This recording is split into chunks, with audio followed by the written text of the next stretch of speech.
Habiganj medical college বন্ধে সরকারের নীতিগত সিদ্ধান্তের প্রতিবাদে ফুঁসে উঠেছে হবিগঞ্জবাসী। শিক্ষার্থীদের পাশাপাশি বিভিন্ন শ্রেণী পেশার মানুষ আন্দোলনে নেমেছেন। চলছে মানববন্ধন ও বিক্ষোভ কর্মসূচি। 2017-18 শিক্ষাবর্ষে হবিগঞ্জ জেলা সদর হাসপাতালের দ্বিতীয় ও তৃতীয় তলায় শিক্ষা কার্যক্রম শুরু হয়, কিন্তু এতদিনও হয়নি স্থায়ী ক্যাম্পাস। জুলাই অভ্যুত্থানের পর প্রতিষ্ঠানটির নাম পাল্টে হবিগঞ্জ মেডিকেল কলেজ করা হলেও এর কোনো অগ্রগতি হয়নি। এদিকে সম্প্রতি বিভিন্ন গণমাধ্যমে স্থায়ী ক্যাম্পাসবিহীন হবিগঞ্জ সহ দেশের 6 মেডিকেল কলেজ বন্ধের সিদ্ধান্তের খবরে ক্ষোভ জানিয়েছে জেলাবাসী। পূর্ণাঙ্গ মেডিকেল কলেজে স্থাপন না করে সেটাকে বন্ধ করে দেওয়ার জন্য সিদ্ধান্ত নিল সরকার, যেটা আমরা হবিগঞ্জবাসীরা কখনোই মেনে নিতে পারছি না। এই হাসপাতাল প্রত্যাহার কিংবা বন্ধ করার যে প্রচেষ্টা হচ্ছে, আমরা এর তীব্র প্রতিবাদ জানাচ্ছি। এমন খবরে উদ্বিগ্ন শিক্ষার্থীরাও।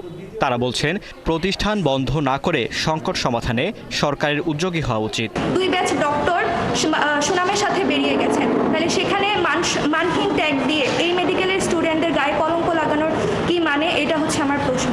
মান উন্নয়ন করার জন্য কি পদক্ষেপ নেওয়া দরকার, সেটার বাস্তবায়নই হচ্ছে একটা সরকারের দায়িত্ব হওয়া উচিত।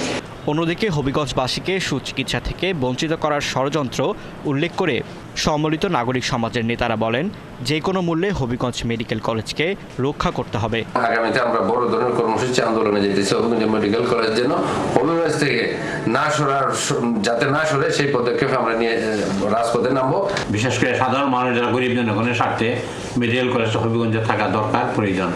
আমরা এই